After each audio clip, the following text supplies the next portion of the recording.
podcast episode here on my channel. I hope that you're doing well. I'm doing well, and I have quite a lot of things to show you today. But before I start, I just want to say a huge thank you for all of the love that I got on my previous podcast episode. I don't know really why it kind of blew up as it did. It is now my most viewed video, and if you are new here and you found my channel thanks to that video, very warm welcome. And if you've been here already, then a very warm welcome back. I am really happy to have you guys here and just talk about knitting. I am going to start with one of the masterpieces that I finished and that I actually made a project vlog about. So in that video I show you some more details and some more clips of how I knitted the Maja cardigan. So this is the Maja cardigan by Hélène and Magnússon and Järbo in a collaboration, and it's actually a free pattern, so on Ravelry you can go and search for Maja cardigan and download it. It is this beautiful color work cardigan with some leaf motifs and some flowers here and there. And I was actually a little bit scared of knitting this because it's a stick cardigan, so you have to cut open to have like a cardigan instead of a sweater. So before sticking you have to do some reinforcement of the stitches. And I first planned to do it on my sewing machine to sew, to sew next to the stitches to make sure they are held in place. But something was wrong with my sewing machine, so I couldn't do that. And instead I opted for the crochet version, the crochet reinforcement. So you see the lilac or purple yarn in between here. That's the crochet reinforcement that I did, and it has held up really well. There's a little bit of fraying here, but once it reaches the lilac reinforcements, then it's good. It doesn't like slip open or anything. So for the colors and the yarns that I have used here, I will have all of the information in the description box, but to mention them briefly, this brown color is from the drops Nepal. Also the beige, not beige, but the white, natural whitish is also drops Nepal. And then we have this green tweedy yarn, it's from Alpakka. And for the purple pinkish color for the flowers, I used Bertha ByPermin. And that's the only yarn that is not 100% wool. So all of the others are wool and alpaca, but this one is a blend between wool and cotton. I know that for steeking projects it's usually recommended to use quite grippy yarn, quite rustic wool in a sense, because then the fibers, they really lock into each other and it's a less risk of them unraveling. And another way that you can do it if you want to reinforce even more, it's to actually needle felt a little bit. I didn't do that yet because, like I said, it seems to hold up pretty well. And my intention was also to cover the cutting parts with a pretty band, but I have been too lazy to do that. So that's a bit in the future to do. I have already bought the band that I want to use, but yeah, it's just the actual step of doing it that's a bit in the way. Another thing I would like to mention is that I really messed up the beginning of the collar work when I knitted the sleeves. So the collar work that you see at the bottom here, where the brown and the white kind of goes into each other here, this is how it's supposed to look like, but this is accidentally how I made it. It doesn't show that much that it's a mistake. I don't think that people are going to notice that it's different. But I noticed it when I began on the second sleeve, because then the second sleeve turned out like this, like it's how it's supposed to be. And I therefore had to copy the mistake from the first sleeve onto the second sleeve. So at least I have matching sleeves. To me, it's not that big of an issue. I don't really think you notice it unless I say it. So then I just don't say to people that I made a mistake. But I'm just telling you here that if you do a mistake, it's totally okay. Even if it's a mistake on a sleeve, you can just copy the mistake onto the next sleeve and they will be matching and it will be good. One thing about this cardigan that I'm not super happy about, it's that on top here, it's very bulky. It's a lot of looser fabric compared to other places of the body. And I'm not really sure why that happened. And I don't think it's anything that I can fix now. I tried to fix it with blocking, trying to push the fibers together a little bit, but it didn't work. Maybe the pattern is intended for girls with bigger boobs than I have, and that's why it's a bit more bulky. But yeah, it is what it is. I still really like it. And here in Belgium where I live, spring is really arriving now. So right now I don't have that much use of my wool cardigans just yet. We had really warm. We had like 18 degrees this week, so it was really nice. But yeah, it's a bit of a shame because I really looked forward to wearing this a lot, but it was just maybe 1 or 2 weeks that I could wear it here. So yeah, now it's just going up on the storage space, the storage cupboards, until autumn arrives and I can finally wear it again. Then we have here another project that I showed you just a teeny tiny bit of in my last not project vlog, in my last podcast episode, and it's the, I don't know if it's the Graves cardigan or the Graves cardigan or something like that. It's this beautiful cable knitted piece with all over cables and double moss stitch. And these cables, just to do like one row, it took me I think 20 minutes. So this is one of the garments that has taken the longest time ever, I think. I don't think I have any other project that has taken as long time as this one. And when you start, so you start knitting it from bottom and then up, so then you have all of it, the one on the front sides, then the back piece, and then the other front sides.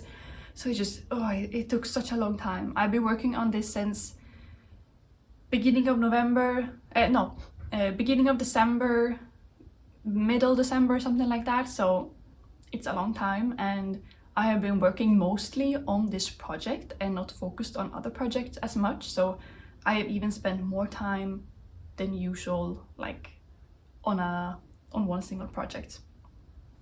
But I am very happy with how it's turning out, except for the neckline. So I'm gonna put it on and show you. Oh, and also, I'm not that happy with the size, which is really bad for a garment that you intend to wear. And I even chose one of the sizes bigger than I normally go for because I wanted an oversized cardigan, but it became nothing like that. Don't mind the sleeves, they are going to be stretched out a bit while I am blocking, so now they look a bit too small, but that's okay. But yeah, so for the size of it, I thought that it would be like an oversized cardigan because that's what it kind of looked like on the picture. And then I even thought that, okay, if I go with one size bigger than I normally do, then it's definitely going to be oversized. Did that happen? No. I also know that cables, they really tend to not singe in, but make the fabric look smaller before blocking. So I really hope that when I block it, I can stretch it out a little bit to make it a bit bigger. And then onto the neckline issue. It is very tight. And I will of course add a button band, but even with a button band, I feel like it's not gonna give that much space here, because now it does feel pretty tight. So that is something that I might have to figure out, I guess, after I've knitted the button bands and tried it on, also after blocking. If that doesn't go, then I will do the type of color that is actually intended for the pattern, and it's a color that you knit very long, but then it folds kind of, so it lays like a folded color like this. And that's not the style that I wanted to go for, and I thought that I could just modify the pattern to make the type of color that this is. But yeah, maybe that wasn't good, and maybe I should have stuck with the intended color. But yeah, I just like the style of these double folded colors a lot more. And then for the only modification that I did was to add these 2 cables on the sleeves. In the pattern it's just double moss stitch all over, but I wanted to add something a bit more extra. So then I did that. For the yarn, I'm using Drops Nepal again. It's one of my favorite yarns, and it keeps reoccurring in my projects, as you can see. It's a wool and alpaca blend, and it's super soft and really nice and warm, and you can make a lot of beautiful things with it. They have really nice colors as well. This is the color beige. The exact color code, I don't remember, but yeah, you can check the description box for all of the details later. And this is just a small project that I finished in one evening. I had leftover cotton yarn, Drops Paris, and I just knitted a small, do you call it dishcloth, or no, it's not tablecloth, but I guess dishcloth. You know, if you spill something on the counter in your kitchen and you need something to wipe it up with, and then you can wash it. One of those. And then I also made one in blue, but that one is in use now and it's a bit wet, so I didn't want to bring it upstairs. So yeah, just really easy project with scrap yarn. I think from one skein I can make 2 dishcloths out of it. So when I'm finished, I will have 4 more. And I really needed new ones, and I didn't want to buy those, you know, microfiber cloths that they have in the store. I wanted something that was 100% natural, and I know what it's made of. And this is just cotton and no plastic at all. And cotton, at least this one, really absorbs water well. And then when you have used it, you just put it in the washing machine, you let it dry, and then you use it again. So that's a small tip if you have like a single skein of a cotton yarn and you don't know what to do with it. You can do a dishcloth. Lastly, for the work in progresses, let me see here. If you have been here for, I would say at least, maybe I showed this for the first time in 2 years. If you've been here for a while, you might recognize this shawl. This is the Billet Doux shawl by Fox and Folk, and it's a really lovely pattern. Nothing against that, it's just I don't wear this shawl ever. I did something weird with the I-cord edges. I think I just knitted them too tight and they just tend to curl up, and I have tried to stretch it out, but it doesn't go.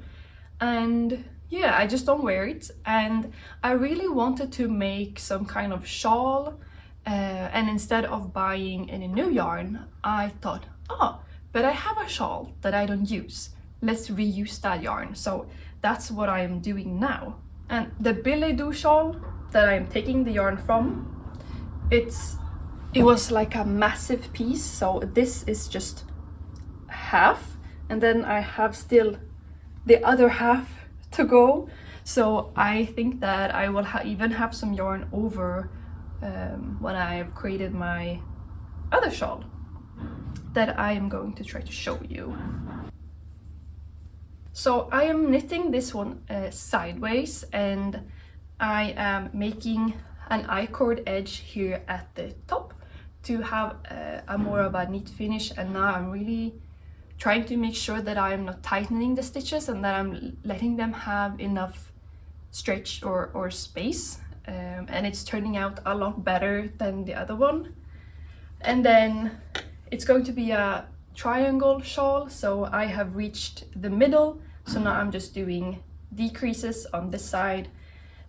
So it's going to be quite a smaller one, but that's what I have been missing in my wardrobe.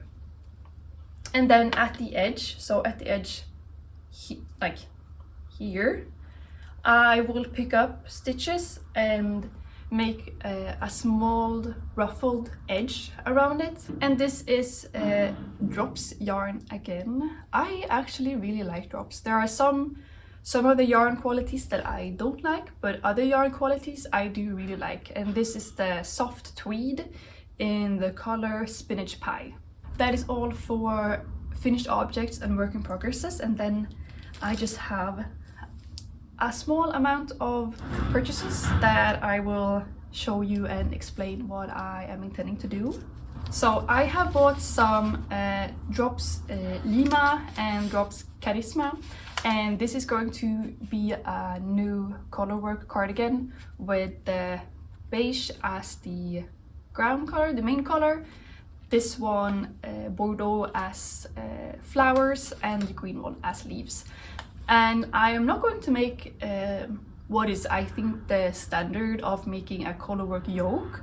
I am going to make quite a cropped cardigan, and then I'm going to have a small colorwork border at the bottom edge, just above the ribbing. And I think it's going to be really, really nice. Then for my last yarn purchase was this Drops Belle in the color Zinc, I think it's called. It's a bit of a gray mixed in with some purple color. It's really, really nice. It has quite a bit of color variation, so I think it's gonna be really, really nice. It's also linen in this one, so it's super comfortable for the summer. And I'm going to make quite an oversized sweater. I will show you because I have one that is quite similar to what I want to do. Maybe you remember from last year I showed you this. This is the Nora Blondegenser by a creator that I have forgotten the name of now, sorry. This pattern is only available in Norwegian unless she has updated it recently. But this is the type of garment that I plan to do with this one, and it's okay, it's not that similar, but almost. So this will be like the summer version of this, but I don't think I will do the lace details. I will just follow the instructions for the structure of the garment, because this has a really nice oversized fit and a really, really nice drop shoulder as well, and some cute picot edges on all of the edges. It might be nice to have also the lace details in this garment, but now I'm just craving something simple and easy like stockinette when I have been working on this beast for quite a while and it's still not finished. Oh, and for this one I ran out of yarn twice. So when I had maybe this much left of sleeve number 2, I ran out of yarn and I bought new yarn, and it only lasted me until the collar. So now I had to order the yarn again to be able to finish the button band. So I just want this one to be done. And then just super quickly, I visited a fabric fair, I guess you can call it, and I don't yet have a sewing machine, but I want to get into sewing. So I bought a cotton yarn. I'm so used to about talking about yarn. A cotton fabric that will become like a summer blouse, and this green linen fabric that will become more of a summer dress. I just wanted to show you that as well. It was a really nice yarn, I'm saying yarn again. It was a really nice fabric fair, I have never been to anyone like that, but I saw so many fabrics that I just wanted to buy. But since I don't have a sewing machine yet, I'm going to buy one soon. I just stuck with these two. That was everything that I had to show you this time. I hope that you enjoyed it, that maybe you got a little bit of inspiration of what your next garments can be, or some colors you would like to venture into. I tend to stick with the colors that I always go for, which is either purple or mauve and green. But maybe I should also be a bit brave this year and try a color that I don't use that much. Maybe that could be a bit of a challenge for me. But yeah, I hope you enjoyed. Take care, and I will see you in my next episode. Bye!